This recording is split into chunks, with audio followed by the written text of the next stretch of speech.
విజయవాడలో world class amenities తో luxury land mark ready to occupy budget friendly premium gated community మన కానూరులో PVR elite. రాజధాని అమరావతిలో AP CM Chandrababu Naidu సొంత ఇంటి నిర్మాణం శరవేగంగా సాగుతుంది. మొత్తం టార్గెట్ పెట్టారు, ఒక సంవత్సరంలో ఈ నిర్మాణాన్ని కంప్లీట్ చేయాలి, గృహప్రవేశం చేయాలని చెప్పనుకున్నారు. గత ఉగాది సమయంలో ఈ నిర్మాణానికి సంబంధించినటువంటి భూమి పూజ కార్యక్రమాన్ని సకుటుంబ సపరివార సమేతంగా చంద్రబాబు నాయుడు గారి ఫ్యామిలీ నిర్వహించింది. ఇప్పుడు తాజా దృశ్యాలు చూస్తే అందరికీ ఆసక్తిని రేకెత్తిస్తున్నాయి. ఇది ప్రజెంట్ స్టేటస్. ఇది E9 రహదారి దగ్గర, అంటే అందులో ఉన్నటువంటి అమరావతిలో మాస్టర్ ప్లాన్లో ఉన్నటువంటి రహదారులు 1, 2, 3, 4 అని ఈస్ట్ నుంచి వచ్చే వాటికి ఒక నంబరింగ్, నార్త్కి వెళ్ళేటువంటి వాటికి ఒక నంబరింగ్ ఇచ్చారు. సో అదే తరహాలో E9 రహదారి దగ్గర ఉన్నటువంటి స్థలం ఇది. అక్కడ 5 ఎకరాల స్థలంలో ఈ నిర్మాణాన్ని చేపట్టాలనుకున్నారు. సుమారుగా 1455 SFT అంటే గజాలు స్క్వేర్ యార్డ్స్లో ఈ నిర్మాణం జరుగుతుంది. మొత్తం అంతా కూడా ఇది అంటే ఆల్మోస్ట్ 1500 గజాల్లో నిర్మాణం జరుగుతుందని చెప్పని అనుకోవచ్చు మనం. ఆ నిర్మాణాన్ని G+1 మోడల్లో నిర్మిస్తున్నారు. G+1 అంటే జస్ట్ ఒక ఫ్లోర్ మాత్రమే ఉంటుంది, ground floor plus 1 floor. So ఆ స్ట్రక్చర్లో నిర్మిస్తున్నారు. మీరు స్ట్రక్చర్ చూస్తే కనుక క్లియర్గా పిక్చర్ అర్థమవుతుంది. మొత్తం స్లాబ్, పైనుంచి స్లాబ్ అంతా అయిపోయింది. ఎంట్రన్స్ దానికి సంబంధించినటువంటి పోర్టికో నిర్మాణం కూడా కంప్లీట్ అయింది. ఇక సైడ్ వాల్స్కి సంబంధించినటువంటి వర్క్స్ మొదలు పెట్టబోతున్నారు. 1 ఇయర్ టార్గెట్ పెట్టారంటే 2026 మళ్ళీ మార్చి ఏప్రిల్లో ఉగాది వచ్చే నాటికి గృహప్రవేశం చేయాలని చెప్పని టార్గెట్ పెట్టుకున్నారు. సో ఆ దిశగా మనం చూసినప్పుడు ఆల్మోస్ట్ ప్రహరీ గోడకి సంబంధించి అంటే ఇదంతా కూడా ఫెన్సింగ్ చేశారు. ఫస్ట్ షీట్స్ అన్నీ కూడా కింద గ్రౌండ్ లెవెల్ ఏ నిర్మాణం జరుగుతుంది ఏంటనేది మనకు బయటికి కనబడలేదు, బట్ పైకి వచ్చిన తర్వాత క్లియర్ కనిపిస్తుంది పిక్చర్. G+1 స్ట్రక్చర్గా చేస్తున్నారు. మొత్తం 5 ఎకరాల ల్యాండ్ ఇది. ఇక్కడ చూస్తే కనుక ఫ్రంట్ పోర్టికో నిర్మాణం ఇవన్నీ కూడా అంటే గ్రౌండ్ ఫ్లోర్ లాగా కనిపిస్తుంది. ఇటు సైడ్ చూస్తే G+1 కనిపిస్తుంది. ఇది గ్రౌండ్ ఫ్లోర్, ఇది ఫస్ట్ ఫ్లోర్ అనమాట.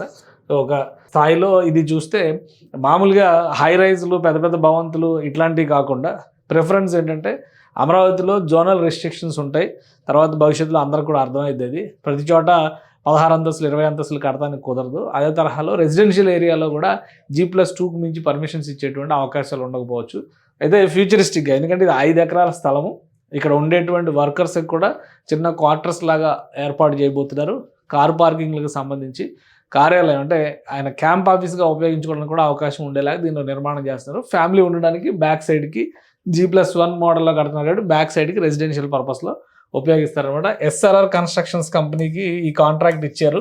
ఆ సంస్థే మొత్తం ఈ నిర్మాణ ప్రక్రియ బాధ్యత అంతా కూడా తీసుకుంటుంది. ఆల్రెడీ ముందుగానే గృహప్రవేశాన్ని కూడా ఫిక్స్ చేసుకున్నారు. ఎందుకంటే 11 నెలల టార్గెట్ ఇచ్చారు చంద్రబాబు నాయుడు గారు ఈ నిర్మాణం పూర్తి చేయడానికి. ఇది చంద్రబాబు నాయుడు గారు పర్సనల్ నిర్మాణం ఇది. ఎందుకంటే సీఎం రెసిడెన్స్ అనేది మళ్ళీ వేరే ప్లాన్ ఉంది. చంద్రబాబు నాయుడు గారు ముఖ్యమంత్రి ఉన్నా, ఎవరు ముఖ్యమంత్రి ఉన్నా కానీ సీఎం రెసిడెన్స్గా ఉపయోగించేందుకు అమరావతి మాస్టర్ ప్లాన్లో గవర్నర్కి ఎలా అయితే రాజ్భవన్ కేటాయిస్తారో అదే తరహాలో ఎవరు సీఎంగా ఉన్నా కానీ సీఎం రెసిడెన్స్ని ఒకదాన్ని ప్లాన్ చేశారు. అది రివర్ ఫ్రంట్ సైడ్కి వస్తే ఆ నిర్మాణం సపరేట్, అది మాస్టర్ ప్లాన్లో భాగంగా గవర్నమెంట్ కాంప్లెక్స్ నిర్మాణంలో భాగంగా అది నిర్మించడానికి ప్లానింగ్ చేస్తారు. ఫస్ట్ అయితే HOD టవర్స్, అసెంబ్లీ ఈ నిర్మాణాలు జరుగుతున్నాయి కాబట్టి ఆ తర్వాత రాజ్భవన్ ఇవి కూడా టేకప్ చేస్తారు. దాంతో సంబంధం లేదు. ఇది పర్సనల్గా చంద్రబాబు నాయుడు గారి ఫ్యామిలీ ఒక 5 ఎకరాల భూమిని E9 రహదారి పక్కన ఉన్నటువంటి భూమిని 5 ఎకరాల భూమిని కొన్నారు. ఈ 5 ఎకరాల భూమిలోనే కుటుంబ అవసరాల కోసం, ఆయన కార్యాలయ అవసరాల కోసం, ఎందుకంటే తర్వాత లోకేష్ గారు కూడా ఇక్కడే ఉంటారు కాబట్టి ఆయన మంగళగిరి పక్కనే కాబట్టి ఆయన కాన్స్టిట్యున్సీ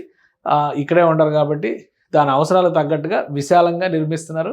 పార్టీకి సంబంధించి ఎమర్జెన్సీ మీటింగ్స్లు కానీ జరిగేటువంటి సందర్భాల్లో పార్టీకి సంబంధించిన సమాలోచనలు జరిగినా కానీ ఎలాంటి ఇబ్బంది రాకుండా ఉండేలాగా విశాలంగా ఈ ప్రాంగణాన్ని నిర్మిస్తున్నారు. సో ఈ ప్లానింగ్ అంతా బాగుంది. మొత్తానికి డిజైన్స్ కానీ ఇవి కానీ ఏవి కూడా బయటికి రిలీజ్ చేయలేదు. ప్రతిదీ చంద్రబాబు నాయుడు గారు పర్సనల్గా పర్యవేక్షిస్తున్నారు.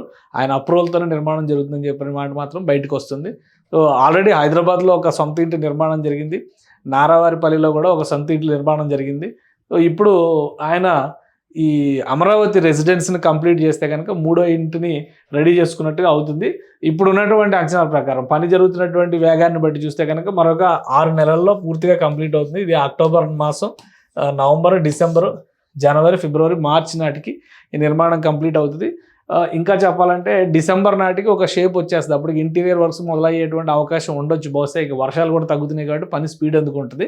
ఈ 6 నెలల్లోనే కంప్లీట్ చేసి వచ్చే వేసవికి ముందర ఉగాది, శ్రీరామనవమి సమయంలోనే ఈ గృహప్రవేశం చేయడానికి ఏపీ సీఎం రెడీ అవుతున్నారు. ఇప్పటి వరకు ఆయన కరకట్ట నివాసాన్ని ఉపయోగిస్తూ వచ్చారు. దాని మీద రాజకీయంగా అనేక విమర్శలు వచ్చినా కానీ అది చట్టబద్ధమైందా చట్టబద్ధం కాదా ఇలాంటి చర్చలు చాలామంది లేవదీసినా కానీ ఆయన అక్కడే కొనసాగారు. విపక్ష నేతగా ఉన్నా కానీ అక్కడే కొనసాగారు. సో ఫైనల్గా అమరావతిలో సొంత ఇంటి కళను నెరవేర్చేటువంటి ప్రక్రియగా మనం చూడాల్సి ఉంటుంది. ఇది అమరావతి నిర్మాణానికి రూపురేఖల రూపకర్తగా కూడా చంద్రబాబు నాయుడు గారే ఫస్ట్ బయట నుంచి అక్కడికి వెళ్ళి అమరావతిలో నిర్మాణం చేసుకున్నటువంటి ఫస్ట్ ఇంటి యజమానిగా మనం చూడాల్సి ఉంటుంది. సో మొత్తం ఒక 6 నెలల్లో ఈ నిర్మాణాన్ని ఈ గృహాన్ని కూడా గృహప్రవేశం దిశగా తీసుకెళ్లేందుకు కసరత్తు చేసినట్టు కనిపిస్తుంది. టార్గెట్ ఇచ్చిన సమయంలో కంప్లీట్ చేయడానికి ఈ ఎస్ఆర్ఆర్ కన్స్ట్రక్షన్ కంపెనీ కూడా కుస్తీ పడుతున్నట్టుగా అయితే కనిపిస్తుంది. ఎందుకంటే ఇంత వేగంగా పని జరగడం, ఇక్కడ జరుగుతున్నటువంటి వర్క్స్ స్పీడ్ చూస్తే కనుక చాలా క్లియర్గా అర్థమవుతుంది. అటు ఆల్రెడీ ఇటు E9 రహదారికి సంబంధించినటువంటి రహదారి వ్యవస్థల నిర్మాణం పూర్తయింది. ఎమ్యూనిటీస్ కల్పించేటువంటి ప్రక్రియ నడుస్తుంది. కాబట్టి ఒకవేళ ఈ నిర్మాణం కంప్లీట్ అయితే ఆ పాటికి ఈ ఎమ్యూనిటీస్ సౌకర్యాలు, రహదారి, విద్యుత్, ఈ సౌకర్యాలన్నీ కూడా చూస్తే ఇక్కడ పైన హైటెన్షన్ విద్యుత్ లైన్లు కూడా కనిపిస్తూ ఉన్నాయి. ఇటువైపు నుంచి విద్యుత్ లైన్స్ రూట్ కూడా ఉంది కాబట్టి రోడ్ వేసిన తర్వాత అక్కడ లైటింగ్ సిస్టమ్ అవన్నీ వచ్చేస్తాయి. కాబట్టి power supply, water supply, drainage arrangements ఇవన్నీ జరిగితే కనుక ఖచ్చితంగా 6 నెలల్లో గృహప్రవేశం జరిగేటువంటి అవకాశాలు కనిపిస్తున్నాయి.